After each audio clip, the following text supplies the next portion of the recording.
Good morning. As you can see, this presentation is going to apply to a lot of the different categories that we enjoy, and one of them that I'm excited about, of course, is the visual. So I can't wait to get started on this. I'm happy to introduce my friend Janita James and her friend Anna Edison, who I just had the privilege of meeting this morning, but I've heard about her for quite a while. They're going to talk to you about their experience as cancer survivors participating in an all-women's award-winning, internationally award-winning Dragon Boat team. Janita James is a graduate of Willamette University.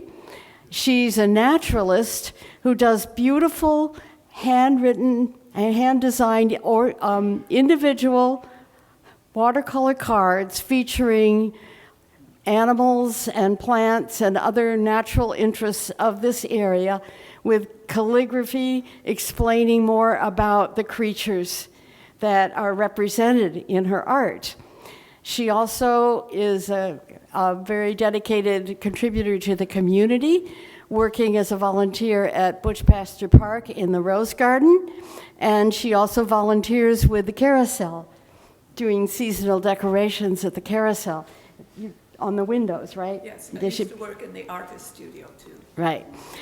And Anna Edison began her career with a business degree from Lewis and Clark, and later got a master's in education from Oregon State University. And she started out in business management and then joined the Salem-Keizer School District. And she was there for 18 years as a teacher, and later as a mentor and an instructional counselor. So I'm not going to take too much more time than that, except to say that we owe the visuals in this presentation to Anna's work. So they're both artists in a number of different ways, and they also have some things to show you here on the table. So, ladies, take us on our journey.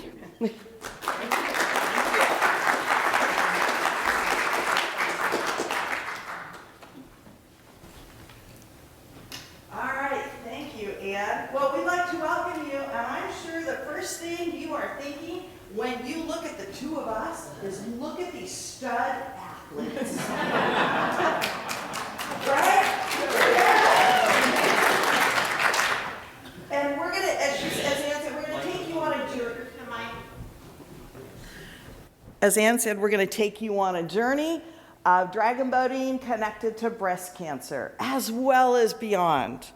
So we'd like to welcome all of you here, and now we're going to take a minute to tell you who we are beyond what Ann said. So, and you're going to hear more about our cancer story and how we found dragon boating. You're going to hear all of that later.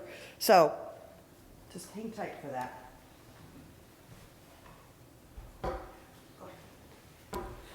Yes, I'm Janita, and you can probably tell from my voice, and if you don't hear me well enough, anytime during the presentation, just put your hand up like this. I will watch and I'll speak louder. I was born in Scotland, very, very proud. You know, I'm a naturalized American citizen now, but my heart is always in the Highlands of Scotland. Came over in 1967. My husband is Welsh, eventually settled in Salem, and I have a degree from, all the degrees I had in the UK didn't count, so I went to Shemeketa for years and years, got my associates, then went to George Fox. They were one of the first colleges to have keep your day job, go to school at night, got a bachelor's there. Then eventually came to Willamette and got my master's in education in 2002. Interestingly enough, at the same time, my two daughters were going to Willamette, but they said, "It's okay, Mom, if you see us, you don't have to wave to us." And my future son-in-law, as it turned out, was also going to Willamette, so we have quite a Willamette connection. The outdoors has always been of a great interest to me. I've always loved nature. I'm really happy out in nature. I'm very visual, so when I go out walking, I don't listen to music or anything. I like to listen to the wind and all the sounds of nature. And I like to watch the little teeny things growing and the big things and everything. And I really enjoy nature journaling, so that's one of my things. And we're going to cover later, Anna, right, about how we got into dragon boating. Just a quick bio on me, though. Yep. Yeah. Well, I'm Anna Edison, and I actually grew up in Sandy, Oregon. Okay, spent a little time in California, but most of it has been up here in Oregon. As she said, went to Lewis and Clark College, got my bachelor's in business, spent time in business management, moved into women's and family ministry, and then eventually ended up at the school district. And I have a story to tell you how that all happened later. I am a mom of 3, and my husband and I recently moved up to Charbonneau, so we're still in the area. And I used to bring my students over here to Willamette to tour them. So, love Willamette. I think it's a fabulous university. All right, we are going to get into this. So today, I wanted to give you a brief overview of what we're going to be doing. So we've divided this into 4 sections, hopefully 2 sections before the break and 2 after the break. We're going to talk about the cancer connection. That's the reason we're here. How cancer connects to dragon boating. So we're going to be talking about the history, physical benefits, mental benefits, social benefits, etc. Then we're going to talk about us and our personal stories, how we found it, what dragon boating is to us. We're going to talk about the teams. You might have some questions. We're not going to get into too much technical detail, but we're going to just answer some of the things. We're going to show you some pictures. We have a lot of pictures. Janita is our bird identifier on the boat. So anytime we see or hear a bird, Janita, what was that? And I have become the photographer on the boat. So I try to capture a lot of the photos out on the river. So today you'll get to see a lot of those. And then, and that's going to be in the Beyond the Boat. We're going to talk about how dragon boating, what happens here, not only in the community, how we build a community, some of the travel, and some of the nature. So that's what you're in for this morning. All right. All right, we're going to do it this way because we don't have a presenter view. So we're going to start here. How did dragon boating start? Many of you may have heard or may know it actually started in China, okay? And it was over 2,000 years ago. And it started with a poet whose words were making people upset, shall we say. And so what happened is, Qian, I'm sure I'm saying that incorrectly, but he was falsely accused of treason.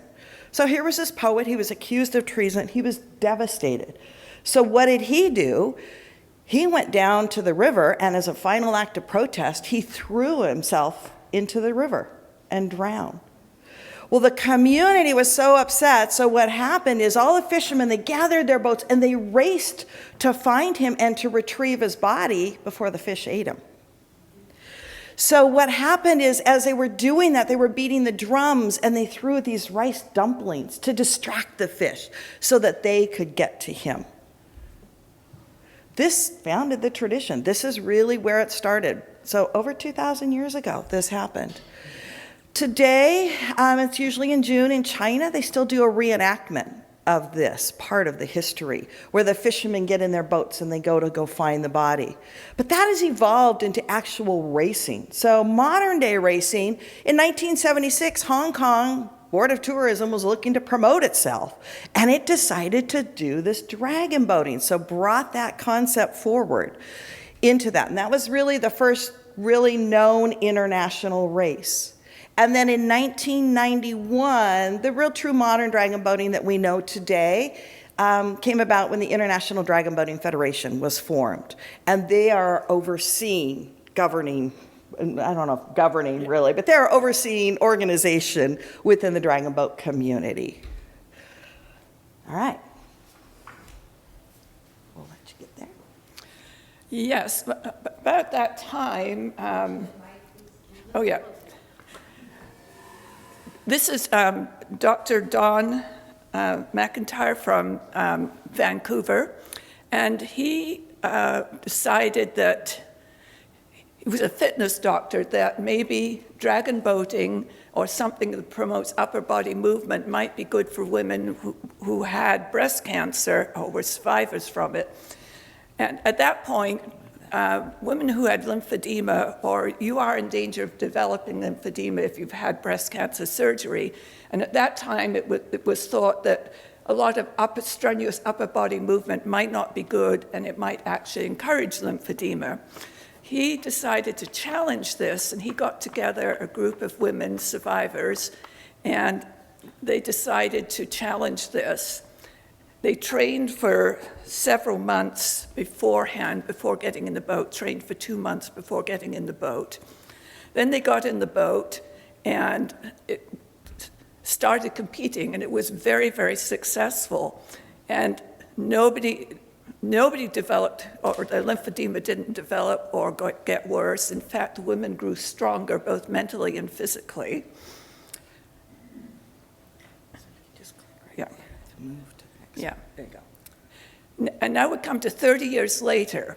So this first women's dragon boating team was formed 30 years ago. And this year up in Vancouver, BC, they had a big celebration because that first team called A Breast in a Boat was from up there. So we went up to that. It was the largest event of its kind in the Western Hemisphere. There were 33 teams. There were 33 teams of breast cancer survivors from all over the world, from 4 continents, and they were all competing up there. That also, there were just the regular competitors, so it was an absolutely huge event. It was a little bit intimidating because the races were 8 boats across. We're used to 4 at the most, sometimes just 2, but that was 8 across. And we're going to show those pictures in a little bit. Yes, yes. So, yeah. So do I go on? Yep. So it was decided safe for lymphedema. Dragon boating, a lot of people think, oh, it's just people say to me, oh, it's just your shoulders and arms, let's get a real workout. Yes, they do, but it's actually a whole body workout. It is excellent for your core, and since I've been dragon boating, all my life before that, I'd always suffered from back pain or back trouble, and since I've been dragon boating, that has gone. You even use your legs. If you're really dragon boating properly, you're using your legs as well, so you're getting a full body workout. Janita, can I show them real quick what that stroke looks like? Yes. So here's our paddle, and a lot of people are wondering, how does that work? You sit side by side in a boat, so sometimes in the back of the boat narrows, you get really cozy with your buddy. No problem keeping your hip against the gunwale wall. Yes, you have to keep your hip against the side. These are paddles. These are carbon fiber paddles. That's one of the first things as people start racing. I know. As people start racing, they end up upgrading their paddles to carbon fiber because they're much lighter and easier. So you paddle on one side. When we practice, we will actually switch sides in the middle of the river. We brace the boat like an outrigger and switch sides. But she talked about a full body workout. If you are doing the stroke correctly, you are using your core, your legs, you are using everything as you drive the paddle in and pull it back. Drive it and you actually push down to move the water. So you're twisting and moving and pulling. So you hurt. The first time you go out, if you've never done it, you will come off of there hurting. So. Oops. That one. Yep. It was also found, anyone who's had cancer treatments, you often find that you suffer from fatigue. And actual fact, going out and exercising is a wonderful way to beat the fatigue. And especially on the dragon boat, not only do you have the exercise, but you have the support of your team. And so mentally it's wonderful. And plus, being outside is just a real tonic as well. Gets you out of yourself. We always say, if you've had a hard day or something, you take it out on the river. Leave it on the river, which is what we do. So improved cardiovascular fitness, better upper limb function, and of course the mental, which Anna is going to talk about. So the mental is huge. Some of us more than others. Life is filled with stress. Getting out on the boat is a way to release it. You can drive that paddle in as mad as you are or whatever and get it all out on the water. We talk about that. Bring it and leave it on the water. So it boosts your self-confidence. All right? Both of us are survivors. And when you go through something like that, sometimes you go, I just can't do this. I'm not, whatever. Being out in the water and being successful and seeing what can happen as a part of that team boosts that self-confidence. You feel better about yourself. Okay? It can help improve your body image. Okay, it hasn't helped me lose the weight from all my cancer treatment stuff, but you know what? I feel better about who I am, and I can get out there and go, I am strong, and I can do this. Yeah. It reduces the stress and anxiety. You'll hear a little bit more on my story. I'm actually mostly a full-time caregiver now of my spouse, and I have a daily level of stress. This is the one thing in my life now that I get to come and for an hour not have to think about it. It gives my brain that rest, and it helps everybody who gets on the boat. Post-traumatic growth, what this means is it actually helps us to have that growth mindset. It helps us to become involved in more things. Mentally, we go, I can do this. I might go and try this. It helps us to take more risks, because this is a big risk to get in the boat. All right, and then the social, this is another big important thing. It's a very strong support system. We are a member of a team.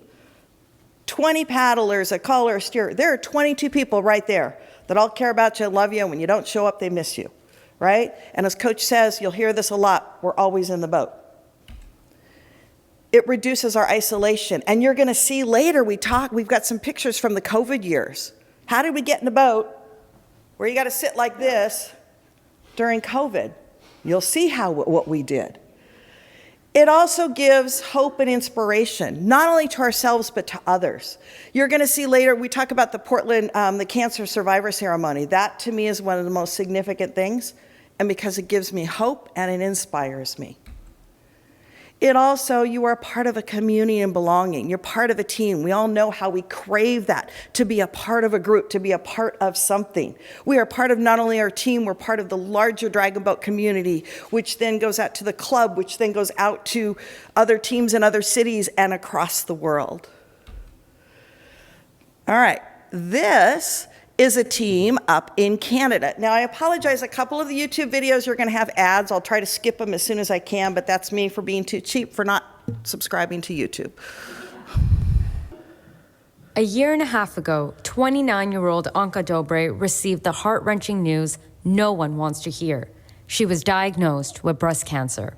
You don't expect it in your 20s, at 29, because there's no screening in your 20s. She braced herself for the worst. I got a lot of comments about how it was really scary and what's going to happen for the rest of your life. Like, are you going to be bedridden? But she refused to let the diagnosis define her. Dobre joined A Breast in a Boat, a dragon boat team made entirely of breast cancer survivors.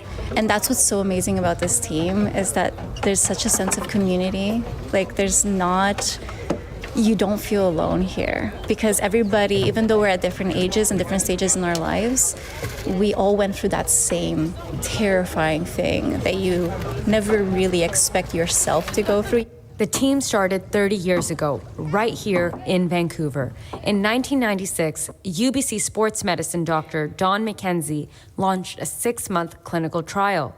He wanted to challenge the myth that upper body exercise was harmful to breast cancer survivors. So we slowly learned in the last 20 or 30 years that including exercise both during and right after cancer treatment really helped people to maintain their physical function, reduce some of the side effects of cancer treatments like fatigue, so help to manage fatigue during treatment, improve mood, and improve quality of life. Campbell says Mackenzie's idea to start a dragon boat team for breast cancer survivors helped change practice around the world. Today, there are 6 survivor teams in the Lower Mainland and more than 250 worldwide. I think they really have shown that the role of exercise and the camaraderie that you get from that really changed how people thought about breast cancer and thought about exercise and recovery after treatment. Hit, there you go, hit, hit. Carol Dale joined the team in 1996, 5 years after her diagnosis, and is living proof that recovery can be powerful and joyful. It just turned out to be a fascinating year, learning a new skill, learning that I could trust my body again to work for me. and I met some wonderful people, and that's what keeps me going. 1 in 8 women in Canada will be diagnosed with breast cancer in their lifetime. Many here say dragon boating has offered a path forward. I haven't been in a team since I finished high school. So cancer can turn into a very happy opportunity. So I've learned with this team that there's life after cancer. It's been really an incredible experience of just getting back and being active and stronger than before. They are one of 33 breast cancer dragon boat teams from around the world paddling for more than just medals. They're proof that there is life after diagnosis as they find strength in every stroke. Shivani Joshi, CBC News, Vancouver. So that was the team that Janita was talking about, and we're going to hear a little bit more about that too. In fact, right now. Anna wasn't able to go up to Vancouver, but I was able to. And there were 4 other paddlers from the Salem area who went, actually there were 5, one isn't pictured there. And we went up. Now, some of the breast cancer teams there, some teams, it's a complete team of breast cancer survivors. Unfortunately, in Salem, we don't have enough people to fill a whole boat with 20. Throughout the club, we can kind of fill the boat, but not with, we don't have one single team dedicated to it. So the team I paddled with up in Vancouver was what was called a composite team. And we had paddlers from Florida, Georgia, Arizona, Hawaii, and the Pacific Northwest. We got together for about an hour, well, less than an hour on the Friday before the event started to paddle together. Now, different teams have slightly different styles. Their start might be different. How they proceed during the race when they do power 10s or their sequence of power strokes during the race is different. So coming together as a composite team is quite a challenge, but luckily our coach up there, who is from Portland, Laurie Griswold, and she and her husband have gone all over the world to form new dragon boat teams and to get people started. She got us going, and luckily they have, in many of the big events, they have what's called brackets. So the first couple of races you have, based on timing and sometimes on place, that will put you in a certain bracket. So obviously the teams who are completely breast cancer teams usually are the ones who end up in A bracket. Our team didn't end up in A bracket, of course. I forget which one we were in. But we paddled mightily, and we ended up getting a gold medal. So it's probably the medal I'm most proud of. It's really beautiful. And when we came back over the border from Canada, it really impressed our young customs person in the U.S. In fact, she asked to hold it. We were a bit worried about whether they'd let us back in with our political views. So my friend and I were sitting knitting in the back, and then someone mentioned that we'd been dragon boating, and someone else said, and she won a medal for it, and the customs person, can I see it? And I said, yes. So she had a look at it. So our shirt, that's another thing, dragon boating, you get to wear kind of nice shirts. This one is really bright, but should I fall in the water, I'd be seen. But it's called Sky Dragon Sisters, and it says on it, flying together to paddle as one, which was very fitting because we did come from all over the place to paddle together. So, and this is, at the end of the race, these are all the finalists, and should form a flotilla, and then there's a ceremony on shore.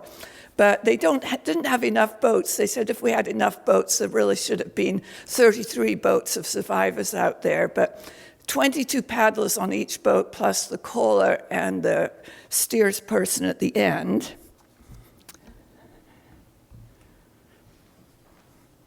All right, so that was a little bit about the Vancouver race.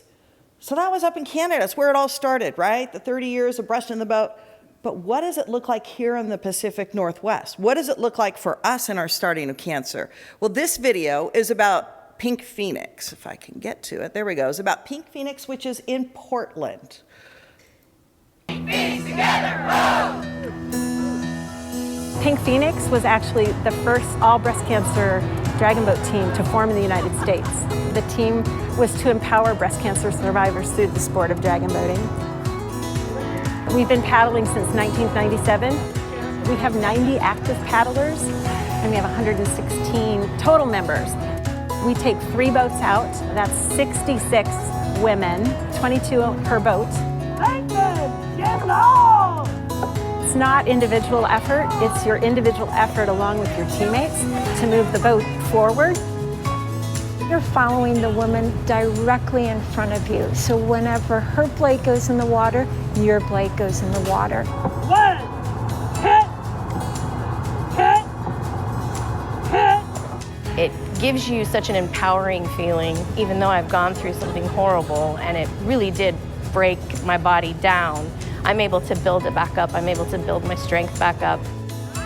My first practice, one of the women came up to me and said, well, I've been paddling 8 years. And right away my mind went to, well, she's at least an 8-year survivor. I've been a member of Pink Phoenix for 17 years. I signed up, and a friend who also in the neighborhood had breast cancer, we signed up together. The joy, the camaraderie, the challenge. Breast cancer really can take you down, and Pink Phoenix gives a lot. It was in 1998, and I noticed a little lump. I had just had my daughter. She was 1 at the time. 17th mammogram. It was a very aggressive treatment. They came back and didn't say, okay, we'll see you next year. And I knew then. When you find something like Pink Phoenix, all of a sudden, everything that seems to be sort of floating out there and unable to be tethered to the ground, Pink Phoenix tethers us together. This was probably something I didn't think I needed, but I really did need it. Paddling gives us strength. It gives us confidence. It gives us so much. In my mind, if I can push my body to its physical capacity, it reassures me I'm okay. 1, 2, 3, 4, 5. I hope that you are hearing empowerment too as you go through this, as we go through this. I want to talk about the Portland Survivor Race, okay? This is the one that is so meaningful to me. So what does this look like? This is a view from the boat. We raft together, like the picture we saw from Vancouver, and you'll notice we all have flowers, okay? Then on the shore, people have flowers. And what we do is they play some inspirational music, always something that makes me cry, how we're fighters and survivors and all of that. But then we take a moment of silence and we drop those flowers in the river for those who have not survived, those who are no longer with us, or those who were fighting, or those that we're thinking about. And it's not just breast cancer. I lost my friend to ovarian cancer in June. And in September, just last month when we were there, I'm just sobbing because I'm thinking of her and how she doesn't get this chance to be out on the water. And everybody, that's Tom McCall Park in Portland. You may recognize the bowl. People will start to come down and just fill that bowl to just watch this. It is very, very moving and inspiring. And then Portland does, there you go, from shore. They're watching us as well. And then Portland does some other things. Here's our flotilla to raft together. That is done at a lot of the ceremonies. That just shows that togetherness. That's after the race. After the race. So we race and have to hold off to the side. Again, we're always in the boat. Okay? Those that are there, those that aren't able to be there. Last year, I think it was, in Portland, I got in a boat that Pink Phoenix actually uses. And the caller, it was a composite team. We were paddlers from all different teams. And she said, look under your seat. And there was a name there. Pink Phoenix puts the names of those who do not survive, who don't make it on their boat. So they are always in the boat. That was really powerful to know that I'm paddling for this person. The other thing Portland does better than anywhere else is a paddle arch. And this is something that we've experienced at multiple survivor ceremonies. This is the one that makes me cry every time. I didn't put it in here, but there's a picture of me coming up this year with a really ugly face because I'm trying to not start crying. What happens is all of those who are survivors are held down on the dock. Then when everybody gets there, everybody else, we're talking hundreds upon hundreds of paddlers, line the walkway with their paddles. And the survivors come off of the boats and walk through it and high five. This year someone was saying to everybody as they walk through, "You are beautiful." That made me tear up. And it's just joy. It is sheer joy. It is like we are survivors and we are thriving. Look at what we are doing, and we are celebrating that. And it didn't matter if you won the race or not, because just being out on the river and being physically able to do that, that's winning. So, of course, if you win, that's the cherry on top. But if you don't, just being there each year and able to do it, that's the real thing. Yes. So here's Janita. There's Janita in a prior year coming through the arch. There, he's got a weird camera angle. There's me this year. The one on the left, this year, and you're going to hear about this in just a sec, we paddled on an all-cancer survivor boat, not just breast cancer. It's expanding. Cancer survivor and dragon boating is one of the fastest growing sports in the world. So this year we were on a mixed team. This gentleman there, he is a cancer survivor, so he was paddling with us. Here is in Victoria. Janita is hidden there. Take note of the gal with the red hair. Her story's going to come back in later. You're there. And I'm there. Oh, yep, I'm there kind of towards the back. It made the news. You can see the paddle arch there. It is really special. You can see that they do the flowers as well. So this is everywhere. So in 2000, I can't remember, Janita, if this is me or you, but You go ahead. okay. In 2000, an all-cancer division started. A Portland team started their own all-cancer paddlers a couple years ago. They're in Sarasota, Florida today at nationals. Okay, so it's... And next year they're going to Taiwan for the world champions. Yes.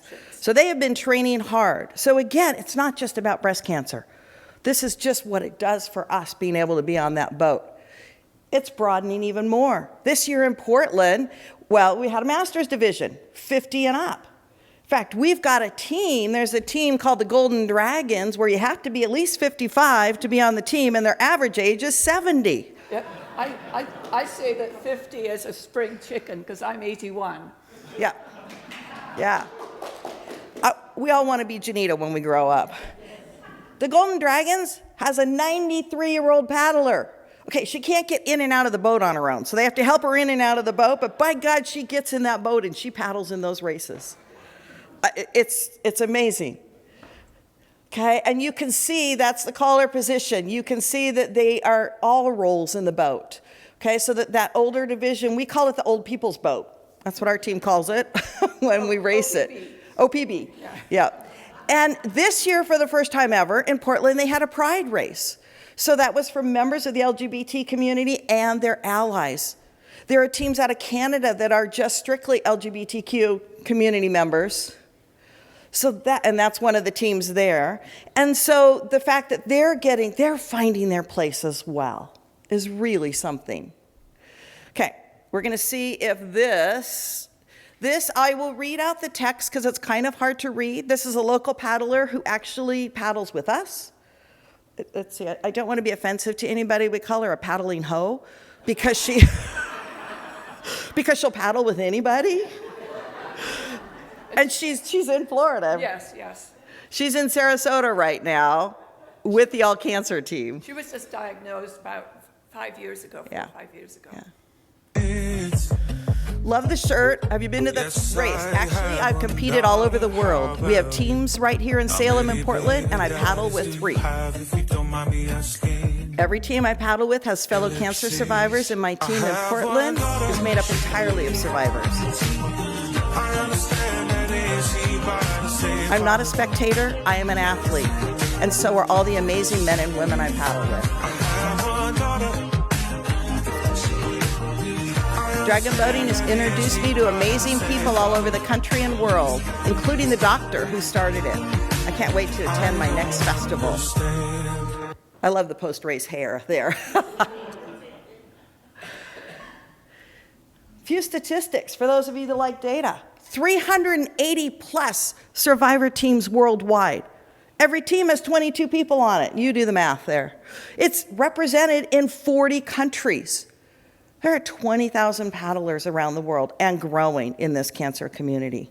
So you can see how powerful that cancer connection and dragon boating is. We're going to move into our next, we're going to talk about kind of our story, okay? And then we'll be taking some Q&A and a break. We're going to shorten this up a little bit, but if you got specific questions, let us know. So I'm going to turn this over to the lovely Janita. Yeah, I was diagnosed in 2013, and I had a lumpectomy and went through radiation treatment and then 7 years on an estrogen blocking medication, which kind of had its own problems with it. I had never heard of dragon boat racing or even really dragon boats. Well, I'd seen them up in Portland, at the Rose Festival. But someone I worked with, I used to see her once a week and had breast cancer a few years before me. And I ran into her that fall and I said, "Hi, Alison, how are things going and what you're doing?" And she said, I'm on a dragon boat team for breast cancer. And I said, "Oh, really? Well, tell me about it." So she did, and she invited me to try. Well, it was October then. It was a little bit wet, and your mind is a very powerful thing, either to talk you into things or talk you out of things. And in my case, sadly, at that point, it talked me out. I thought, well, it's kind of cold. Do I have the clothes?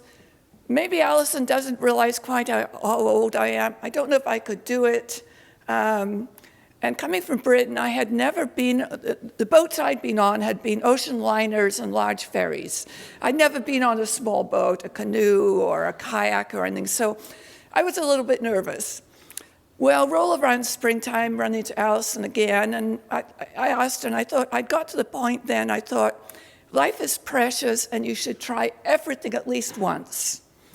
However, there are 3 things I will not try. I will not jump from a plane, I will not bungee jump, and I will not go on a roller coaster. I'd like to remain tethered to the ground.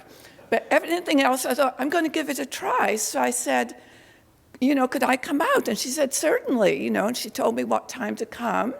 So I go down to the dock feeling a little bit nervous, and I'm given a paddle, which are the club paddles, which are a little bit clunky, and that's how you always can tell if someone's going to get serious about dragon boating, because they go out and buy a carbon fiber paddle. And I was fitted with a life vest, and I went out in the boat. And during my 13 years of paddling, I've seen a lot of paddlers. A lot of people pick it up really quickly. I was probably the second most inept paddler who has ever been on that boat. But everyone was very patient with me. I was a little bit nervous. And the first time I thought, I'm not really sure about this, but I should give it a second try. So I went down the second time, still not paddling much better. And I thought, yeah, I probably should try one more time. The third time, what was the hook? We were out on the boat, and I suddenly see about 25, 30 feet from me, I suddenly see this splash of water and something white diving into the water. I think, what is that? And it's gone for a couple seconds, and then what should emerge? This beautiful osprey with a fish. And that was what sold me on dragon boating, I thought to be able to see that, and I think if I had a spirit animal, it would be an osprey. And the picture on the left, one of my friends on the dragon boat team, she had kind of a lot of time on her hands, I think, but that was me up in Portland after the paddle arch, but she took all the people out, put wings on me, and there's an osprey on my shoulders, so she turned me into the queen of the ospreys. Middle slide is when we were at the Pink Walk several years ago. Anna's there, Anna and I are in the middle. And the one on the right is with my family. I think that was the second year after my diagnosis, and that was the Walk for the Cure. So that's my daughter Willamette grad, and my 3 granddaughters. The oldest one is now in her second year in Columbia. But yeah, so that's pretty much my story, how I got into it. Anna has kind of a unique, different story. A little funny twist to it. A little twist to it. So I was diagnosed in 2013 as well with breast cancer. And I mentioned that I'm a caregiver. My husband has young onset Parkinson's. He was diagnosed 22 years ago at age 41. Okay, so we've been living with it for a long time. And then about 13 years ago, I get diagnosed with cancer. And I'm like, really? As if our plate doesn't have enough. We were raising our kids, all of that. Went through my year, what I call my year of cancer, 8 surgeries, didn't have radiation, chose not to have chemo because I had a slow-growing tumor, and my oncologist empowered me to make that decision, but it meant I had 10 years of medicines that I had to take. So I've recently been able to finally stop that. So that was in 2013. So it was in about 2017, so about 4 years later, a friend of mine, that's in the middle, those are the 2 of us, she and I were walking on the railroad bridge coming from West Salem over to Riverfront Park. And we stopped and looked down, and there was a boat down there filled with people. And they stopped and they looked up at us and they did a paddle wave, which we'll do for people sometimes if you see us out in the river. So they paddle waved at us, and the coach is yelling up, "You want to come dragon boat?" And I'm like, okay. She's like, "Come down Tuesday at 6. And I look at my friend and we're like, okay. So she's not a cancer survivor, but she was a big supporter through my journey. So she and I went down there. And we got the clunky metal paddle, we got the life vests that are terrible and all of that, and we got on the water and we're paddling, and we didn't know, talk about inept, we didn't know what we were doing. They just kept yelling at us, "Keep in time, nothing else matters." Okay, so we were trying, and we got off the water, and my friend and I turned and looked at each other and said, "Well, that was fun. Let's come back." And so we did. And then we kept coming back. So that was how I got started in dragon boating. These pictures, the middle ones, are my friend Linda and I on the boat, some different events. The one on the left with me all geared up, that is an organization called Casting for Recovery. Cancer has brought a lot of things.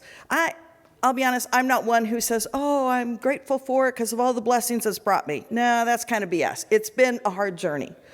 But I make the most of what comes before me. So Casting for Recovery is an opportunity for survivors to go on a retreat and be totally pampered and learn how to fly fish, and you get all this really cool gear, and it is a really awesome opportunity. And I know several survivors on our boat actually have had that opportunity to do that.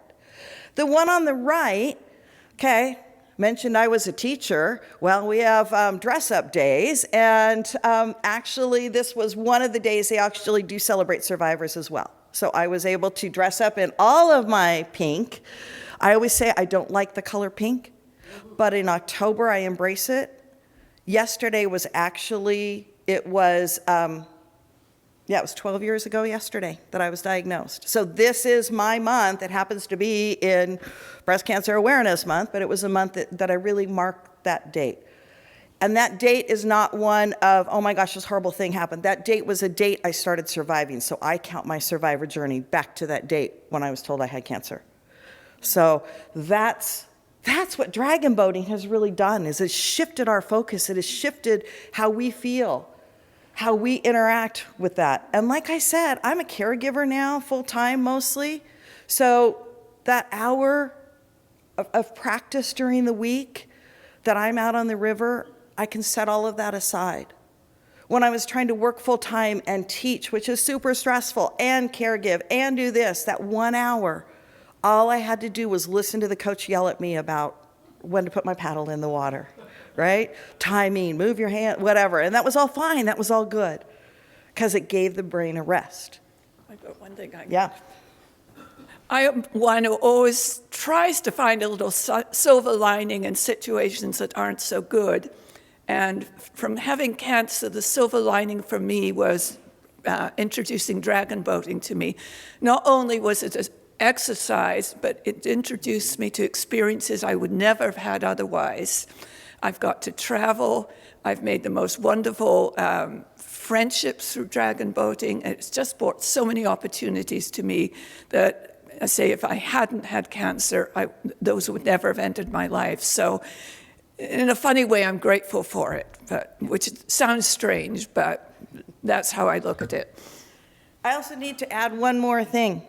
My kids, all three, were swimmers and water polo players. My husband was a competitive swimmer at the national level, collegiate swimmer, and he also played water polo after. He also coached water polo for years, even after his Parkinson's diagnosis.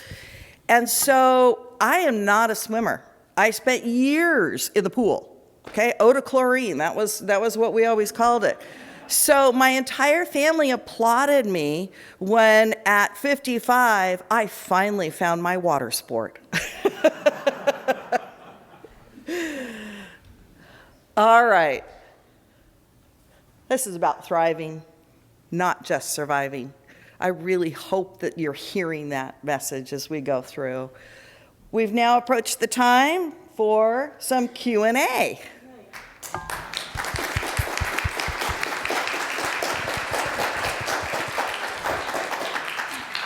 Hi. Sure. My name is Brenda, and when I was going through my breast cancer treatment, I was going through chemo, and I was adopted by someone here on a dragon boat, and I will just say it gave me so much positive energy during a really hard time. So it is an awesome, awesome program. Yeah. Thank you. Yeah.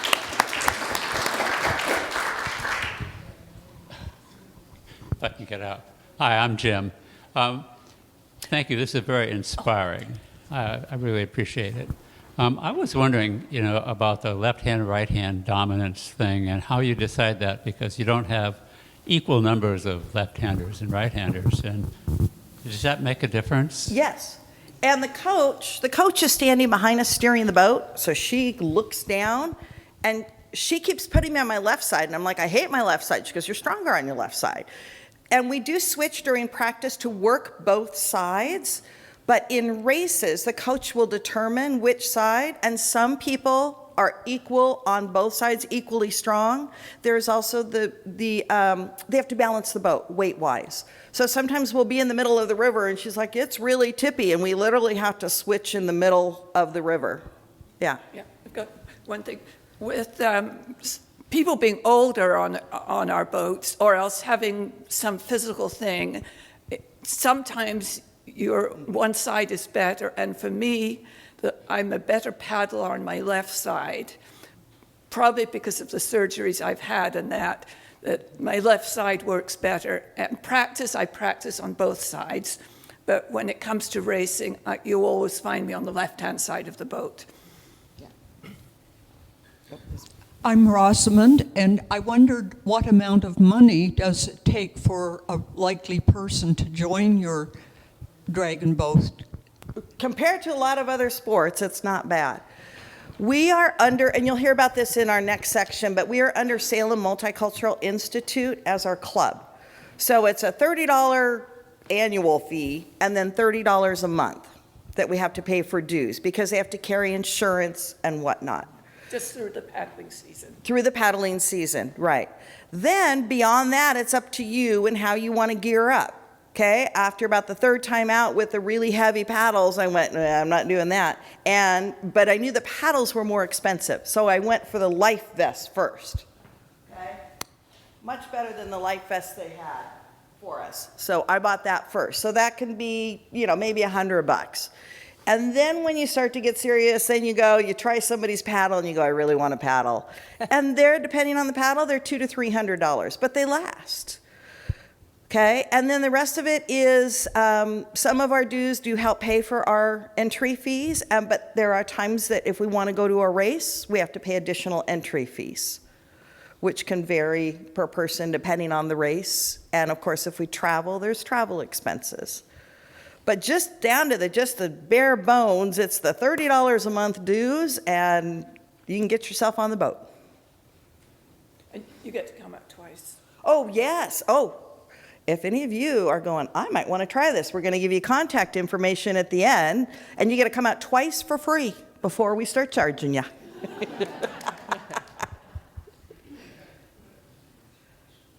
Did you have a question?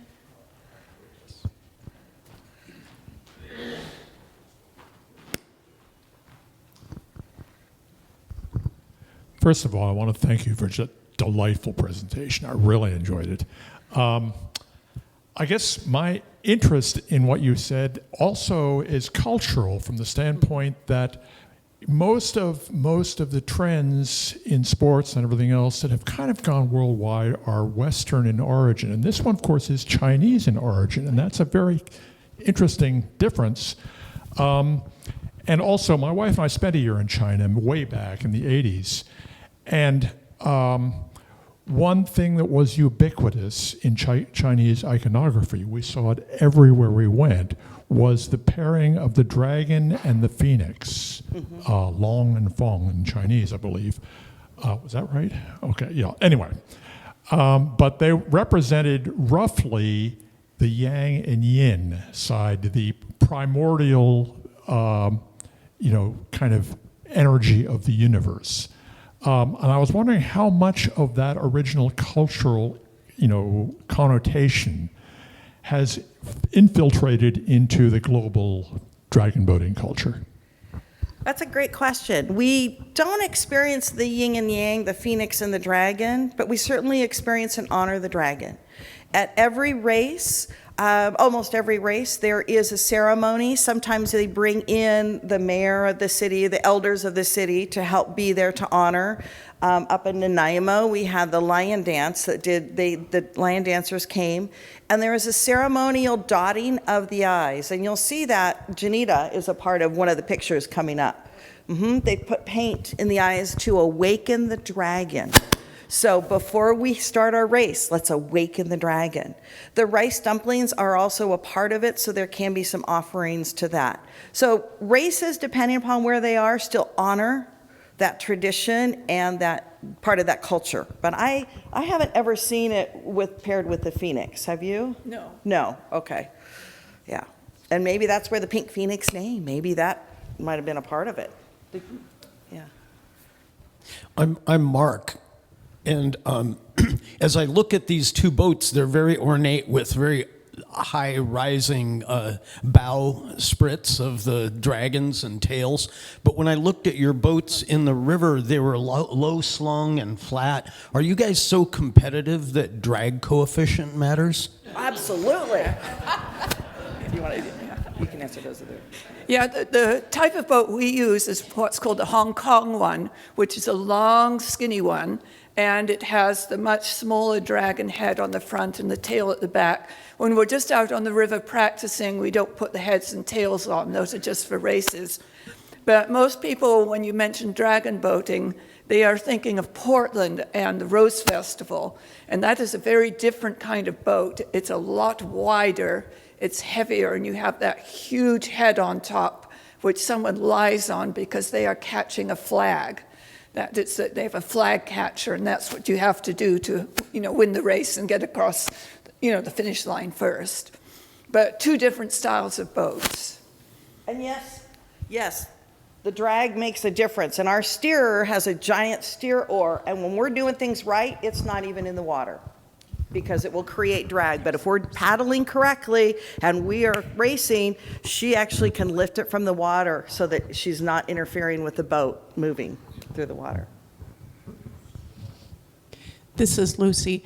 You mentioned the season. What is the season? March through September, roughly. Our team paddles almost all year round. You'll see later in the Beyond the Boat, we go out and pick up garbage. We get on our snug gloves. Last night. Yes, she was out last night. We're still paddling. So rain or shine. Okay, when we're postseason, Portland Dragon Boat races in September kind of mark the official end of the race season, okay? So they're early September, they're done. Now we're pre-training for next season already. So if it gets below 32 degrees, coach says no. If it's howling wind and rain, we won't go out now. Lightning, never go out. Well, except for the one time you got caught in it. I don't think I was on that boat that time. Never paddled so fast in our lives. So the main season, I'd say, is March. We really start to gear up, and you're going to see later what we do in the winter time when we can't get out on the river. Because the river, there's two parts to the river. We've got the main channel, and our coach is always watching the river level and the flow rate. And then there's what we call the slough, so going up under the Taco Bridge. That doesn't have a current. It will get high, but it doesn't have the current. So that allows us to paddle more so than if we had to just use the river. But we have to wait for the winter rains in order to get up there. Hi, this is Cassia. Tell me about the boats. Do you make them? Do you buy them? Do you carve them? Do you paint them? Where do they come from? Well, we recently, a couple years ago, went through buying a new boat. So we buy them already made. Florida tends to be the biggest builder. Buck Boats is where they are. They're pretty darn expensive, too. So we had to do a lot of fundraising in order to get the boat. You will see a picture of where our boats are kept and a little bit more about the boats as we go on. They come already painted how you want them, how you set it up, but they're similar to across the boat. So when we go, we do not take the boats to competitions, by the way. People always ask that. We have our boat that we practice in, and when you go to a race, they're responsible for having boats. So they'll rent them and have them trailered in. When we race in Salem at World Beat, we rent the boats. They're trailered in, and we have to paddle them from Wallace Marine Park to our dock before the race, and at the very end of the day, we have to get them back over there. It's time to leave them wanting more. Okay. So time for a break, and we'll come back, and we've got some more to share. All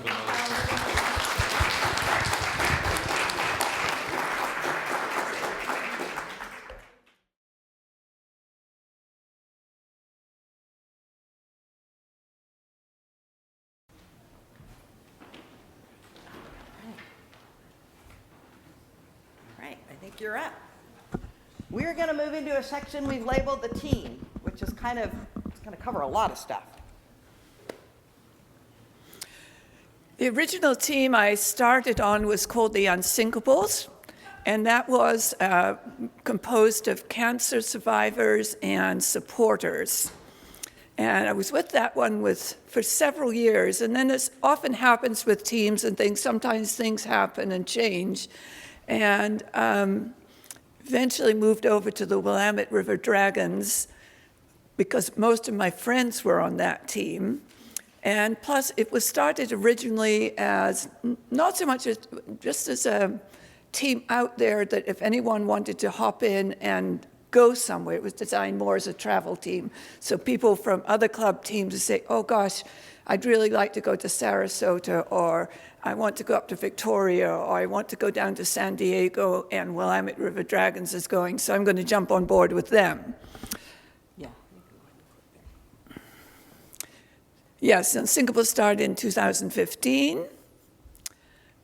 Split to the Unsinkables are still there. They are actually with, there are two club teams, as it were, in Salem. There's the ones that are under Salem Multicultural Institute, and then there's the Peace Dragon Warriors and the Unsinkables, who split off, and they are separate from the two, but we share the same dock space. We're still all friends, so everything's good.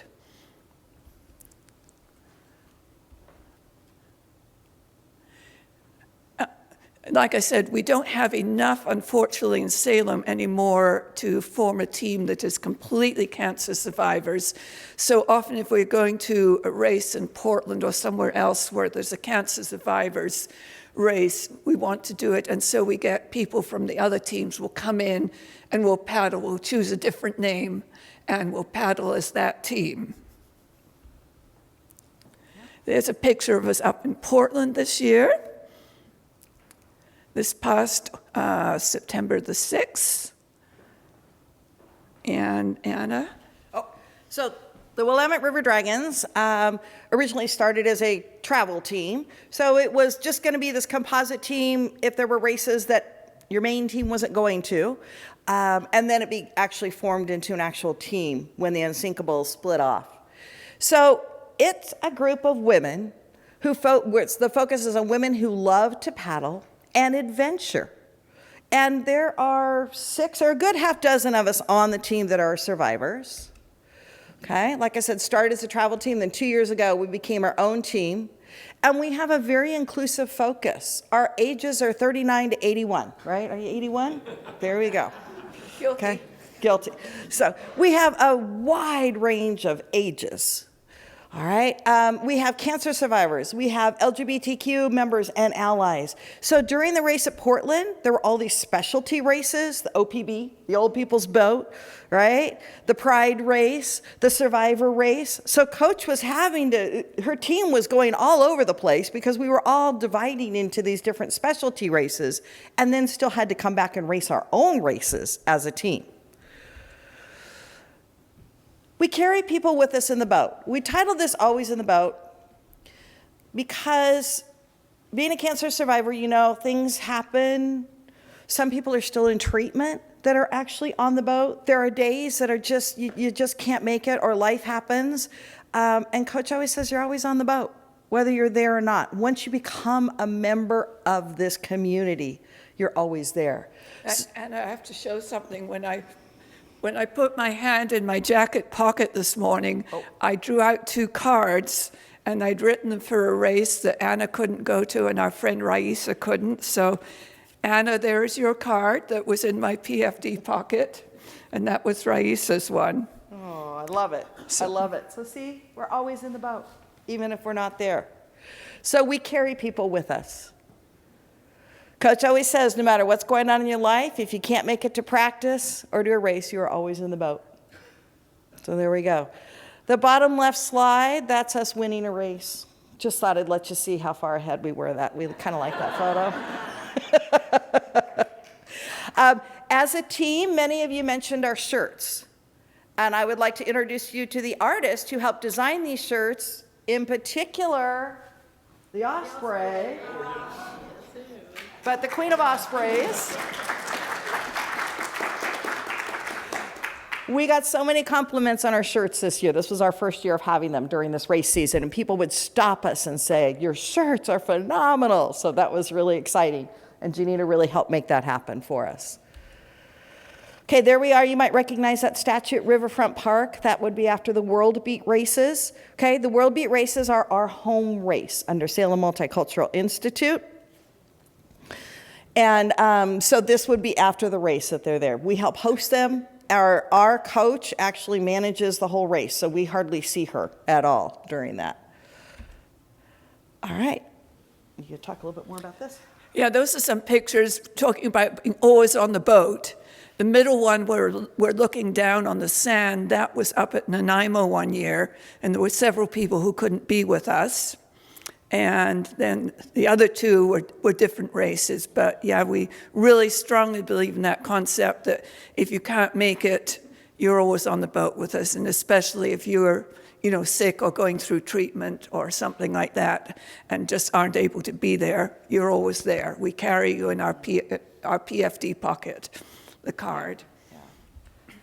Again, Coach always says, no matter what's going on in your life, if you can't make it to practice or to a race, you're always in the boat. So we talk about, I mentioned our club team. So Salem Multicultural Institute, they're the ones that put on World Beat. They are our umbrella club. Somebody has to pay the insurance. Somebody has to pay the dock fees. There's all of those things. So that is what SMI does for us under the World Beat name. That's why the World Beat races during World Beat Festival, that's our home race. We race on Saturday all day, and we have teams that come from all over. I'll be honest, this year was the first year I think we didn't have any Canadian teams come down, just because they're our friends here in Canada. We go up to Canada once a year for a thing, but they're being told not to come to the U.S. So this year we did not get Canadian teams at Portland or at Salem. So that was really sad because we love our Canadian friends. In Salem, we have the Willamette River Dragons. That's us. We are an all-female team. We have the Angry Unicorns, which has been around for a long time. They are all women's team, and this year they have started the Feral Unicorns. You might not want to look at the initials because they have a lot of cheers with the men's. That's a mixed team, so it's men's and women. You can cross roster, and I talked about that. You can cross roster if you're on a mixed team, a men's and women's team. You can then paddle on an all women's team or an all men's. There are very few all men's team, though. If you are on an all women's team, you cannot cross onto another all women's team unless it's a specialty race, like the Survivor race. But you can cross roster onto a mixed team. So we go to races and people are filling boats and seats all the time, right, if you don't have a full boat. The Highland Roosters and the Highland Hens. So the Highland Roosters are notorious. They were a mixed team, and they wear kilts, and they have a giant speaker that plays bagpipes, so you know when they are heading to race, because you can hear them through the entire venue. The blue faces. Oh, yeah, and they'll paint their faces, and they have a lot of fun. And that started with the Highland neighborhood, is where that started. It's broadened beyond that. And then they have the Hens, which is just the all-women's, but they started as a mixed team. And then we have Jade, that started as kind of a different team. Again, teams come and go and evolve, and so that is an all-women's team, and they have done a bunch of traveling. You're going to see a picture of them later. And then we also have their own club, so they don't fall under World Beat.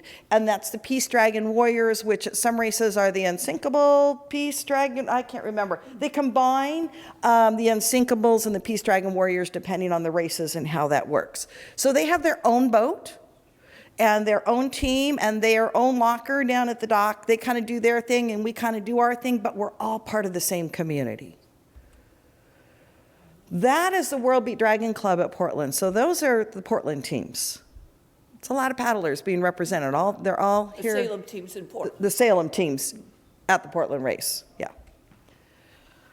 I think I'll let you talk about this. Yeah, we're often asked, people haven't ever really noticed our boats, and I have to tell them where they are. I think the boats must wear invisibility cloaks or something. But if you're in Riverfront Park and you look down to the Willamette Queen, you'll see the boats there. Both clubs have two boats. We have our new boat, and then last year we also, which was the 20-paddler one, and then we also bought a 10-paddler one, which is really nice to have. If not so many people are able to go out paddling for practice, we can take the 10-paddler boat instead of having maybe 6 or 8 or 10 paddlers in the big boat. So that's where they are. And the other club also has two boats. They have a 20-paddler and a 10-paddler. But I think this is an old photo because I just see 3 boats there. Or maybe one was out at the time. Yeah. So what happens when you get out in the boat, in your old boat, and you better tell everybody they better be chewing gum because water's literally spouting up through the floorboard, under the benches. Take the gum out and plug the hole. That was our old boat. Honest to God, we had been given the boat for free, so we knew it was... $1. Oh, $1. Oh, I'm sorry. And they had taken it out every winter. They would take it out and they'd try to refinish the bottom and put more fiberglass, and it got to the point there was really nothing left. And I was out there one day when it really started leaking. And she's like, well, everybody move off of that bench. And I'm sitting there watching this water spout up. And I'm like, who's got gum? And somebody said, I do. And we literally were plugging the holes. It was crazy.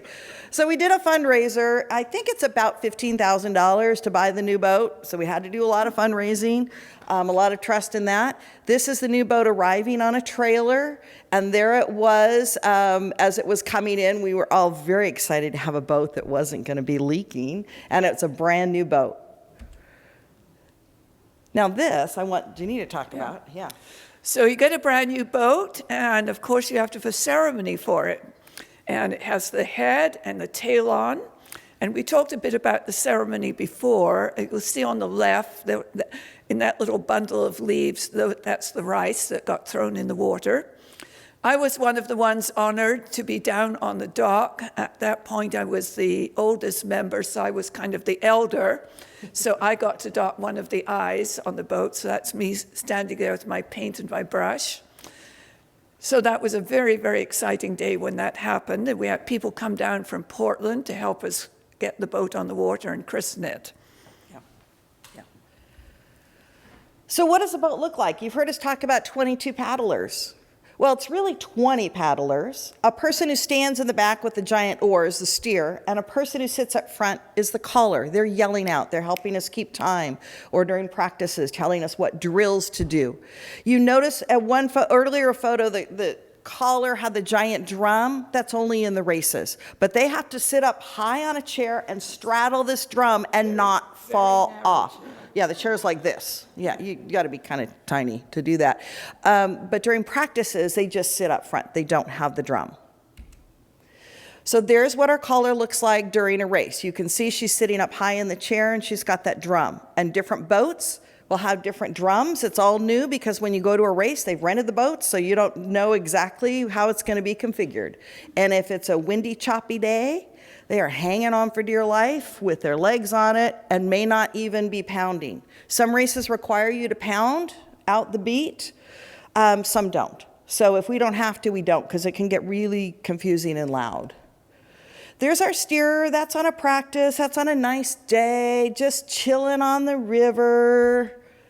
Here's what she looks like in a race. Okay, notice her posture change. She gets down really low. She's got that steer oar in there, really trying to drive us forward. And this was an honorary member that we had. This was our caller's dog. Chloe is no longer with us, but Chloe climbed mountains. Chloe did amazing things, and Chloe would come out on the boat with us. So she had her own little shirt even. All right, you get to describe getting into the boat. Yes, when you go to various venues, some are really easy to get into the boat, and some are not so easy. This is us coming down. This is up in Portland. You can see it's quite a drop down into the boat. That's not the worst one I've done, but there's always people. What you do is you hand your paddle to either someone who's on the dock or your partner who might be in the boat before you, and then if needed, someone will assist you down in and out again. So it's very safe getting in and out. We practice safety all the time, and getting in and out of the boat safely is one of the things we do. There we are. Everybody is in the boat safely, hanging onto the dock because it's not quite time to leave. We're waiting for instructions to be told from our caller or our steerer to paddles up and get ready to leave. And this was Dragon Boat. Anna had mentioned about teams from other countries coming in. This was Portland 2 years ago, and we hosted a team from Vancouver, Canada, which was wonderful. Hosting requires that of course, they're coming down either by car. Sometimes people are coming by air, so they're not able to bring chairs and things like that. So we bring extra chairs, we bring tables. Very often we provide the food for them as well, so we really try to host them well. And the same thing can happen, when we go somewhere else and you're a traveling team. Some team that's a home team up there will do the same for you, so it's a great community that way. I'm not sure if I should have talked about the high fives then or not. About the what? High fives. Oh. All right. Things happen. This was my first.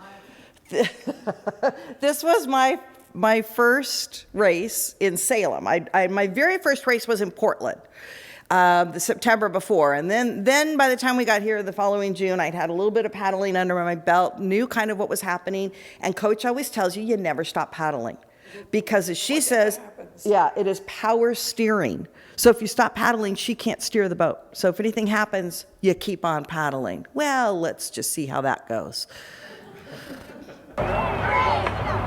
This is in Salem, down on the Willamette.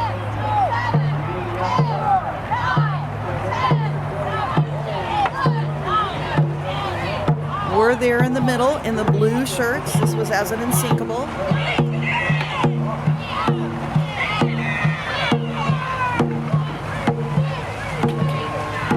These were 10-person boats, by the way, 10 paddlers.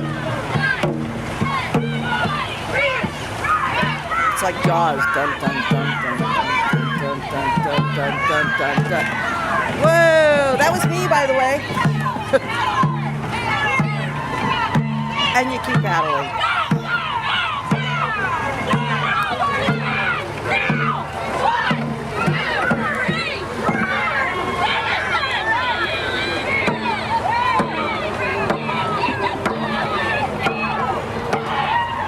Notice how their steerer in the boat that stopped was down. She had slipped and fallen. That is what had happened. So they couldn't complete the race. So we went on to win it.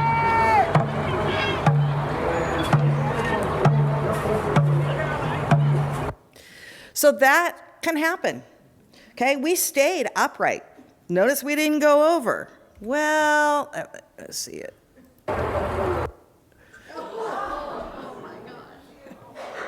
That was Salem too.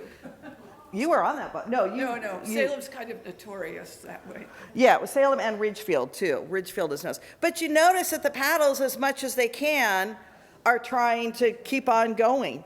There was one race that collision happened, and the caller, the person at the front of the boat, we captured the caller.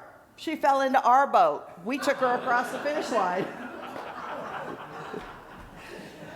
Ridgefield has it's called River Lake. Ridgefield has River Lake, and it's got really sloped edges, and they try to get too many boats across, and any kind of wake goes out and in and out and in, and every year we do Paddle for Life up there, and there's always at least 1 or 2 capsizes.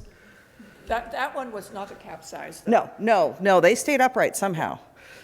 Okay. We get together in the wintertime because we want to preserve that community. We miss each other. We want to see each other. And 2, we're preparing for the next season because in many parts of the country, teams, if you're in a better climate, teams are able to go out all year onto their river or lake, wherever they practice.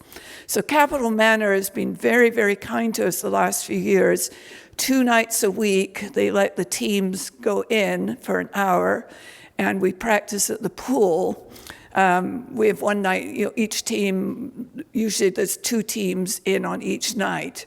So we sit on the side of the pool and we practice. And if we have any new people, we tell them, just wait till you get on the river. It's going to be so much easier. It's a lot harder there because the water, you're pushing it to the end of the pool and then it's coming back again. You've got no flow like you have in a river or a lake. But it really keeps us in shape, and I say we improve our skills and keep them up. And I want to add, we do not practice capsizing out on the river because that would be dangerous in the boat, right? Because we do talk about what to do. We have to count off because if you're missing a paddler, safety is our primary focus out there too.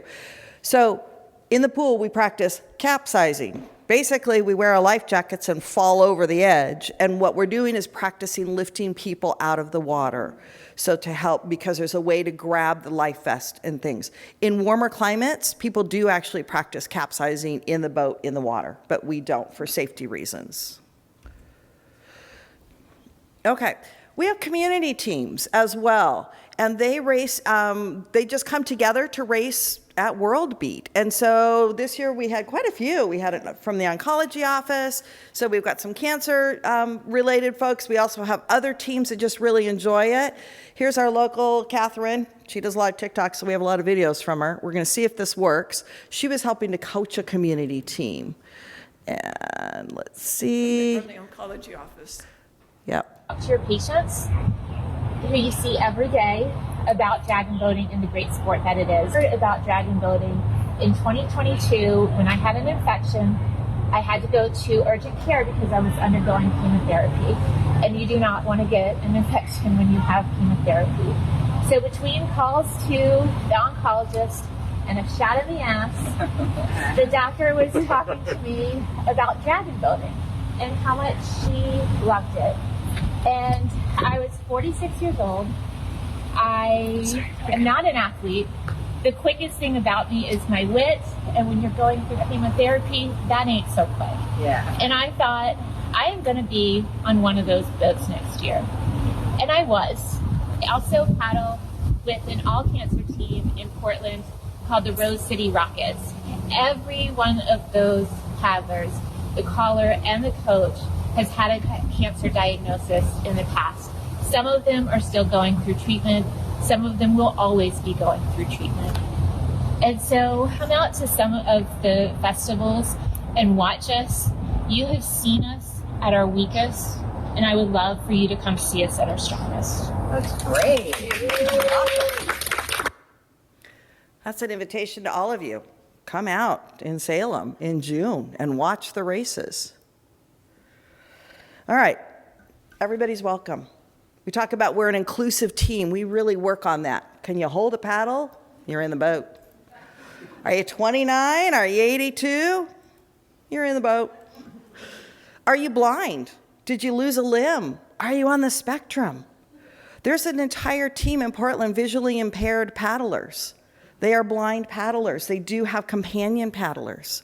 We have a paddler, and I think she's paddling now with Peace Dragon Warriors, but she had an amputation. So we worked on figuring out how to help her get in and out of the boat. Okay, she's missing one of her legs. We had a gal who, we think it was Asperger's, we don't know, but she certainly had some social issues, but she came and we welcomed her and she became a part of our community. When she had to move, she was trying to work with Job Corps and she ended up moving to the coast, has now joined a new team over there because she had the experience and felt welcome, and so she's able to still do that. You know what? Come paddle. Come enjoy the river.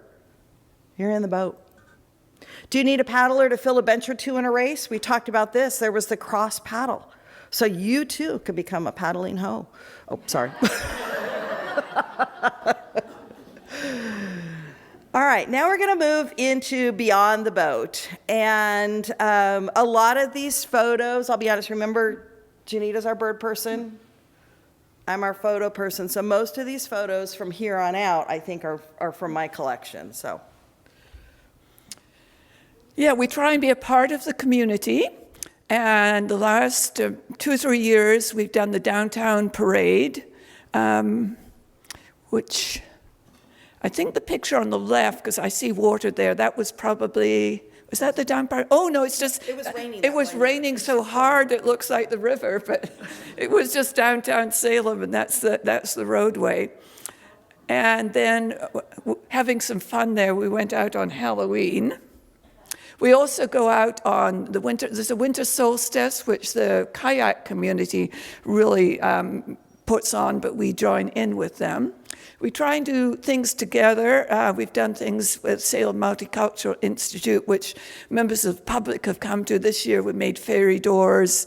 An artist friend of mine came in and worked with us, and we did collages, which is the middle one. Everyone did something completely different. We had the honor this year, and I forgot to grab that, of being on the cover of, if you get one right now, it's still out there, of the Salem travel brochure. And that's that there. So that day we went out, the dog was our caller. So if you see the Salem travel brochure and it's the dragon boat, that's us, the Willamette River Dragons. The COVID years, I'm sure everyone remembers those. Those were really, really miserable times. Worse for some people than others. I remember the isolation. My grandchildren were young. I wasn't able to see them. Normal life was gone, meeting a friend for coffee, going out to the movies, going to stores. All that was taken away. No, do you want to keep going, or you want me to? No, you can okay. So I want you to see, this is when we finally got the okay to go back out in the boat. Okay? There's like 4 of us in a boat meant to have 20 paddling it. That's hard to move it. We're wearing masks. We're well separated.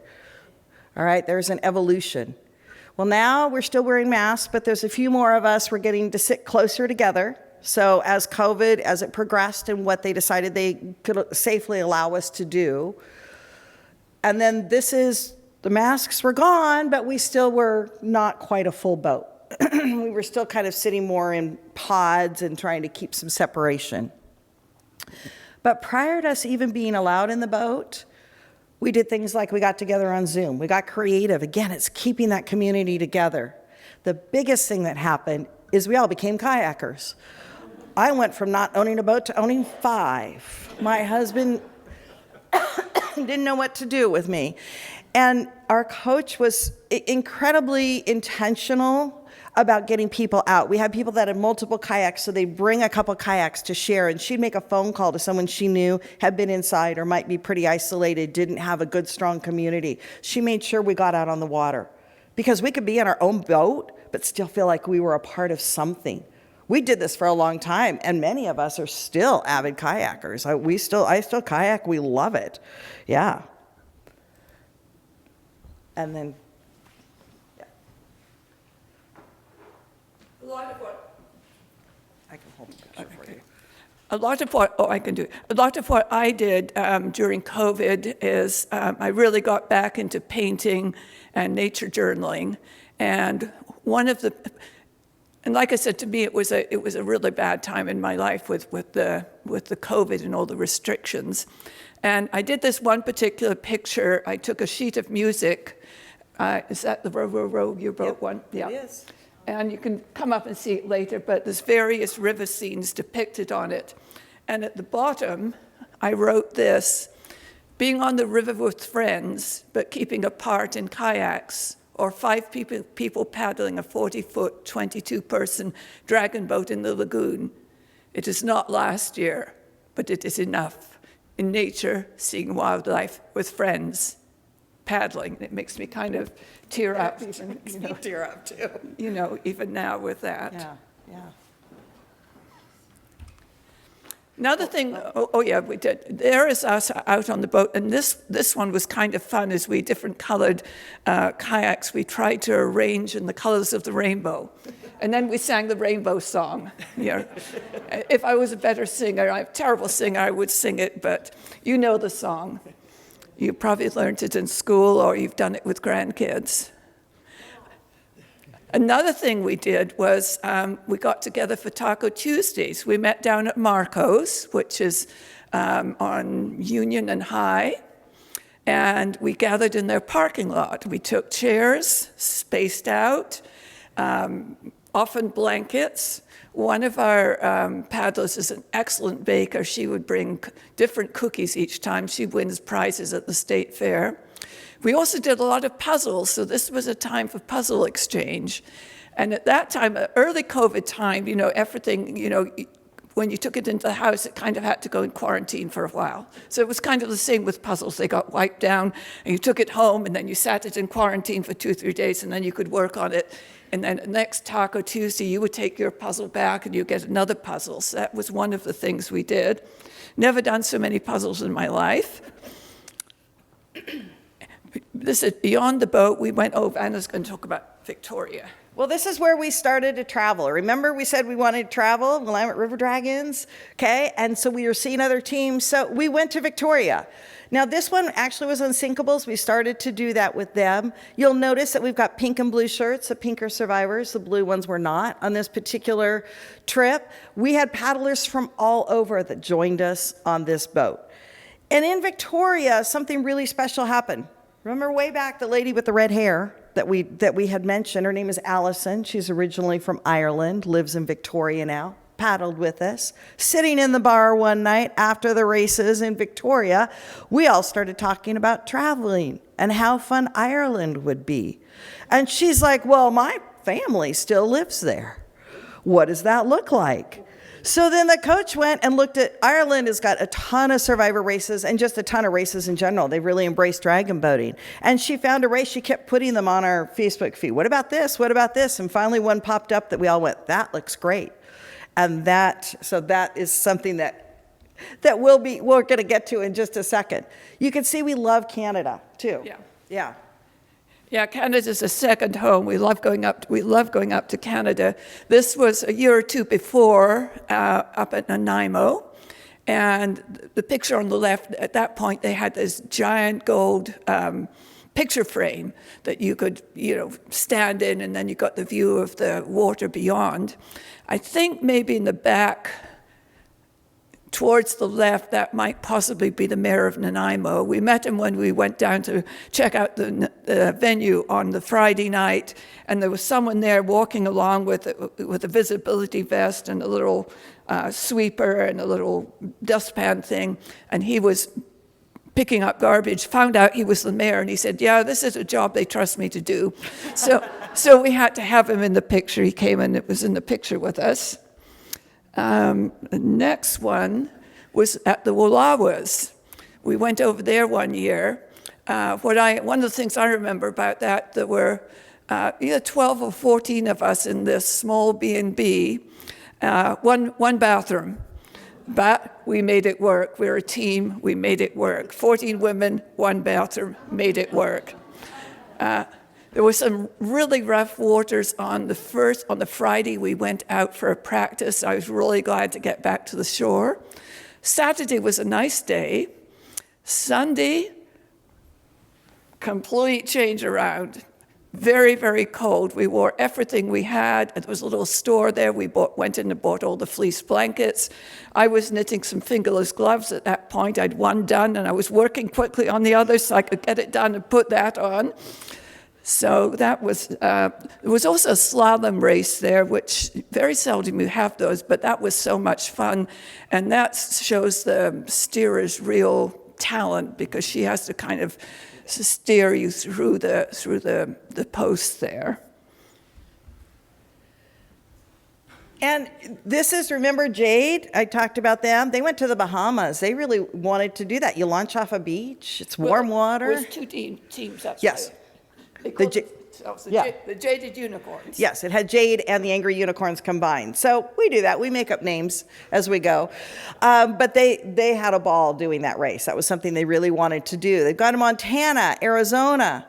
Puerto Rico was on the docket. Then there was a hurricane, and then it kept getting tried to redo, and they haven't done the Puerto Rico didn't happen the way that they had hoped it would. But there's a lot more races. We've got, Janita brought some medals, I brought medals, but we've got Olympia, Kent, Tacoma, even local races here. Like I said, Ridgefield, there's in California, they're all over. Sarasota's happening this weekend. So a lot of travel.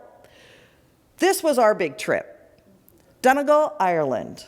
So I remember it launched in the pub in Victoria, and by God, we made it happen. And we went for their 10th anniversary of the Donegal Dragons. And what was really cool is that we arranged it. We flew into Dublin and then came across the south of Ireland and practiced with teams along the way. So it wasn't just the one race. It was a community all over. And we loved it. We didn't want to come home. Here's a little bit about the Donegal Dragons. Ooh, we're getting close on time, but I'll play a little bit of it.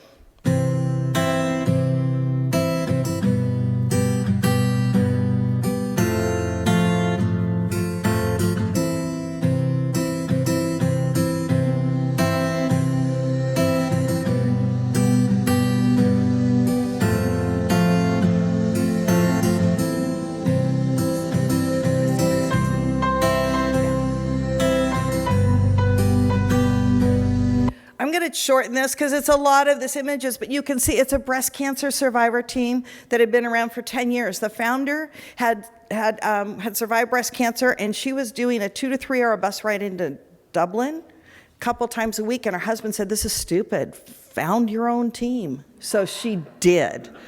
So she ended up starting her own team in Donegal. This is her right there on the left, and this just brings you the joy of Ireland. We had so much fun. This was on the boat that is in the bay the night before our race. We think they were trying to get us to drink and be tired before our races. That's what we think was happening. Where's my play button? No matter where I go, it's in my soul. My faith may wander a thousand places, but my heart still leads me back home to my Donegal. Her face, she was just sheer joy. Okay, come on, there we go. She was just sheer joy and such a pleasure to be around. I think you could. This is probably, having been to the largest race ever, this is the smallest one, just 12 teams. And it was really because of the venue. That was pretty much all it could handle. But of those 12 teams, they represented 3 countries and 2 continents. And the person on the left with Anna, that is Patricia, and she is from a breast cancer team in Valencia, Spain. And there was a breast cancer team from Manchester. And a lot of the Irish dragon boating teams are breast cancer teams, very interestingly enough. And that's us in Donegal again. And now Beyond the Boat, Nature, and Anna's going to start on that. And we'll go through these pretty quickly. We can always show you some later if you want. But you might notice that little trail of water whenever we're out there, especially up the slough. We look for that trail of water because guess who's right there? And you listen for. They don't like us to come up, and they will slap at us, and it makes us giggle and laugh every time. This guy was used to us, so I got that picture. He just sat there and watched us go by. We've got lots of deer. We're always seeing them. One time we saw a buck. He was on the riverfront park side, and he jumped in the water, like almost in front of us, and swam over to the Minto Brown Peninsula side. And we had just gotten off the boat, and we're all cheering, "You can make it." And we're like, do we need to go run down in the boat and rescue him? But he made it. That's a egret that we see quite often, the white egrets at certain times of the year. There's where my heart is, the ospreys. I often think people, considering that the river is just basically a block from downtown Salem or on the edge of downtown Salem, I think majority of people would just be amazed at the amount of wildlife that they can go and see if they just walk down there. Last winter we had, that is local wildlife photographer David Lanoe there. Takes most wonderful pictures. If you go on to Friends of Minto Brown on Facebook, you will see stunning photographs from him. Those were pictures he took from our boat one of the times he came out with us. And talk about herons. We see the herons a lot. Oh, Anna, you could grab that book. The interesting thing about herons, somehow, we don't know how it happened, but all the herons are known as George. Occasionally Jorge, occasionally Georgette, but they're George. Sometimes you can catch their disapproval. They fly in front and across of us, and they're very vocal. It was interesting, when we got to Ireland, they said, "Oh yeah, we have herons here too, but ours are called Harry." So I don't know what it is with the dragon boaters and herons, but they seem to give them names wherever they are. This is one of my nature journal pages, and during the COVID years, and I did a thing. One of the things I put in it was the herons, so that'll be up there if you want to look at it, and 1 or 2 other things concerning water and that. So put that there. And the eagles. There is a mated pair of bald eagles that hang out on the, that hang out on the peninsula that comes out right across from Riverfront Park. They are almost always out there. Marion and Polk. Marion, oh yes, and Janita helped to name them. They are named Marion and Polk. Because it's kind of in between. All right, and there's the nest. They've got several nests in there that they use. They're on the shore sometimes. We see them every time we go out. That's one of my best photos I got. That one I'm tickled with. This one, he's actually taking apart another bird, and that was really unusual, but he was there pulling all the feathers out. Okay, there he's fishing, just hidden in the trees. Okay. Of course, we see a lot of mallards, and the little babies, they're just like little fur buttons, and we get a lot of joy from them in the springtime. This is one of Anna's pictures, and we have deer, we have ducks, and we have a heron, all captured in the same photo. Oh, and I do want to mention that a bobcat has been spotted by another team, and we see mink as well running along the edges. So we do see, and otters too. So we've seen that. This was a dragonfly that had found my paddle. So dragon found a dragon. We talked about the journaling. Oh, the feared Willamette croc. Dun, dun, dun, dun, dun.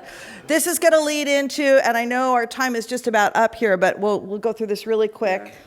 This is an important part.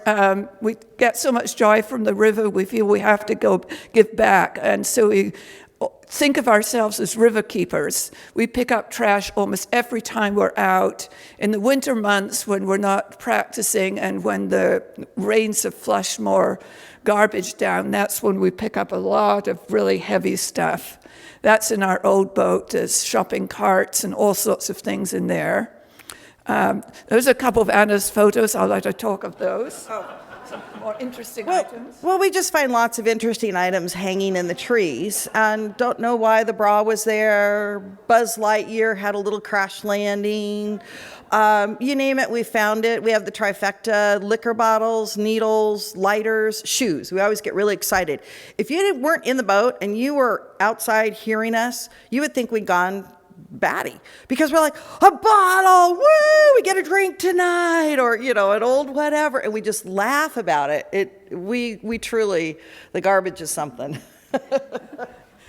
That was during the COVID years, picking up garbage. There was a lot of propane tanks at that point. I got teased about having the propane tank in the back of my kayak, that I was trying to make it go faster. There we are unloading stuff that we picked up from the river. That one on the left is an epic one. We spent one weekend, we went out Saturday and Sunday to the island under the Taco Bridge. I think there were 9 shopping carts there. We got at least 7 of them. Some of them were really mired in the mud. It's me and someone else up at the front. I think there were only 4 or 5 paddlers then, but boy, did we pick up a bunch of stuff. There's a bag of collection from another time. Our steerer always takes pictures of the trash that we pick up each time, so we've got quite a collection. And these are just some views from the river. Sunsets, especially this time of year, just absolutely stunning. We live in a beautiful place. This brings us such joy and nurtures our soul and our spirit. That particular picture there actually won the Salem City of Streams photo contest. That was one of mine with the fall light.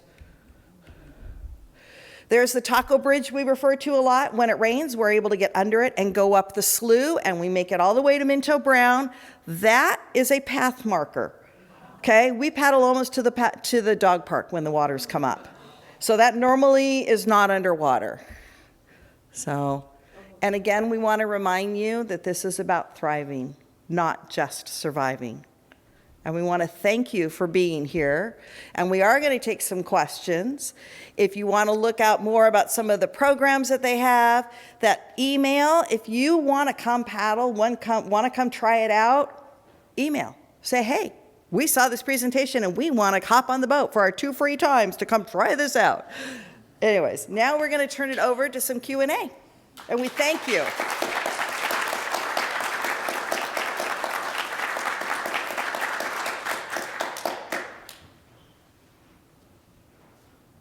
I'm Ava. You told us closer to you. Okay. No.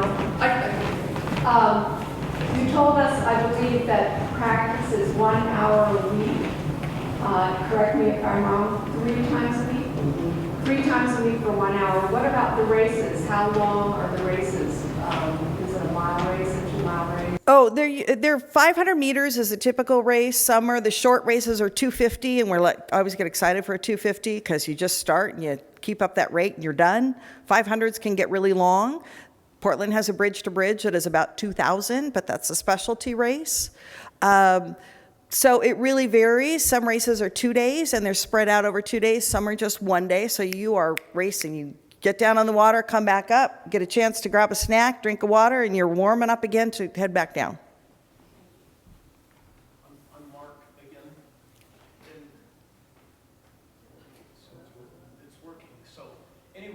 Do you have any traditions or rituals or ceremonies that you perform before you race or before you get in the boat, a centering or anything like that? And when you christen the boat, do you use a bottle of champagne, sake, or a vial of tamoxifen?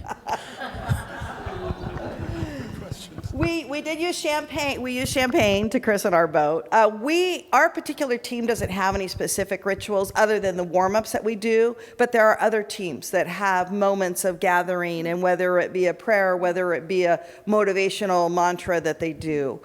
So it really varies. We do have one at the end. We all get together at the end and go in a circle. And it's kind of sort of what we say is, when I say Willamette, you say damn it. Willamette, damn it. Willamette, damn it. And that may sound a bit weird, but I challenge you to find any other word that rhymes with Willamette. And how that came about was when we were in Ireland, the person announcing the boat there, or the races there, had a terrible time with remembering how to say Willamette, and then he would find he'd hardly say it. And so that's why we got this Willamette, damn it thing. So really stick in people's ears how you pronounce Willamette River Dragons. Yeah. I'm Ann, and I really do thank you so much. During the discussion between the sessions, it came up about budget. And for some people who are cancer survivors or still in the process of surviving, are there any kinds of insurances like silver sneakers or anything like that that might make it possible for people to afford the monthly cost of belonging? Not that I know of on that, but I do know that when possible, that if people can't afford the dues, that they're asked to reach out to the Salem Multicultural to see if they have some funds to help offset it. Yeah. Yeah. I do want to say we have a variety of things up here. We've got shirts from races, we've got medals, real medals, other medals. This was our original shirt design. The dragging was intentional because you know what that is? That's the Willamette River. So it's the Willamette River cutting through Oregon. So that's still on our shirt here.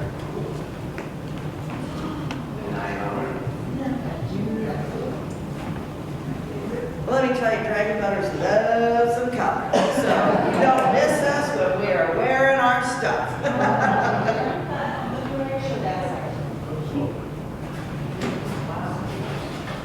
That was from Concord, Vancouver. Yeah. This is probably one of my favorite shirts. I guess it dates me. I love tie-dye. That was from Nanaimo, Canada. Not our team shirt, but it was the shirt for the festival, one of the ones for the festival. And I wanted to show you our life vests. Somebody asked about life vests. We have to wear full-on ones. We can't do the inflatable. We're not allowed to for insurance purposes here. The water's too cold and dangerous. So imagine this is on with your paddle. So do we get, sorry, I forgot. This is my dry bag for my camera. So I always have that. But if you want, you're welcome to try this on and try to paddle. You have to work around it. There are ones for women that are more sculpted inside. Oh yeah, they got cut out. The other thing, our paddles, we have a blade guard to protect the blade. This is a butt pad. That's how we refer to it. The benches are hard wooden seats. So this has a little bit of like gel in it, and it's got a little sticky so it'll stay on the bench too. So most of us have these in some form or another. Or they grab out of the locker the gardening cushions. So people will sit on that as well. My name is Neil, and before today, one of the things that I remembered the most, which I'm sure I share with a lot of you, was reading The Boys in the Boat. Thank you for bringing the girls in the boat to us. And since you are survivors, I just wondered, at what point in going through chemotherapy or other kinds of therapy do your members generally feel it's time to go beyond that and join a group like yours? It really depends on how you feel. It really depends on how you feel. There are some who are still in treatment who are on their boats. Yeah. So it really, I didn't find it till 4 years after my diagnosis and all of that was done. So I think it just really depends on how it happens. Because if you don't know it exists, I didn't know it existed, right? Until I walked over the bridge and looked down in the water. There it was, right? And so because you don't know that, it really depends. In Portland, I know the Pink Phoenix, like I said, they have those who are in treatment who sometimes come out, can't race, but sometimes just come out on the boat. Coach will say, if you know, just come out on the boat, just sit on the boat, just take in the water, just take in the nature, take in the joy and the spirit that the river gives us back. Thank you. Yeah. That's all we have time for. Thank you so much for a fabulous presentation. You're welcome.